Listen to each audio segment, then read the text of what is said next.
Hi, this is George LeMieux from the Gunster Law Firm, and this is your COVID-19 report for April 16th. It's about 7 p.m. Let's go to the numbers first. Today, the positive cases in Florida reached 22,674. That's up 439 since the report this morning. The total number of cases, however, has gone up by less than 1,000 new cases in the past 2 days. That's the first time that that's happened since the end of March. So that's a good sign. And as we talked about yesterday, it looks like we're flattening the curve. News out of Tallahassee today, the governor issued an executive order.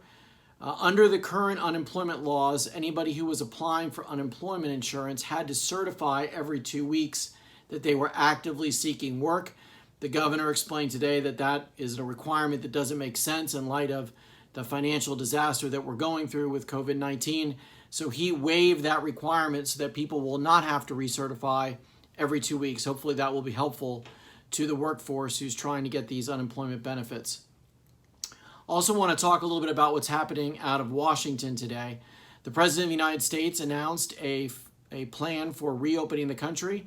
He's deferring to the governors in terms of how they do that, but he's set out a structure for the governors to follow. Many of the governors have cooperatively entered into agreements in regional pacts that they're going to decide how to open and when to reopen together.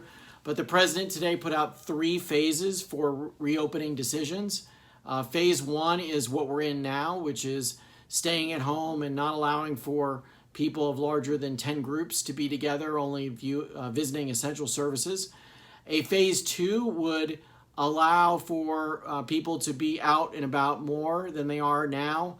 It would allow for groups of up to 50. It would still require social distancing.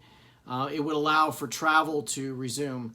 Phase 3 is a return to more of normalcy, focusing on identifying folks with the virus and new isolations for those people, but trying to get back to more of a regular state of affairs. So the president put those out today. It'll be for the governors to decide. They have that power. And we'll see what happens in Florida. We're under a stay-at-home order until the end of April. Some municipalities have extended that to May 15th. You might see that here in Florida as well. We'll have to stay tuned. Just in wrap-up, remember that we did a webinar this week on the CARES Act.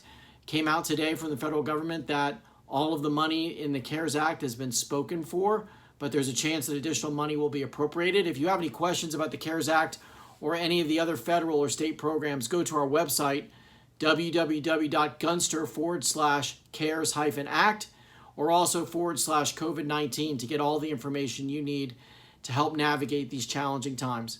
We'll be with you again tomorrow. Be safe out there. We're going to get through this, Florida. Have a good night.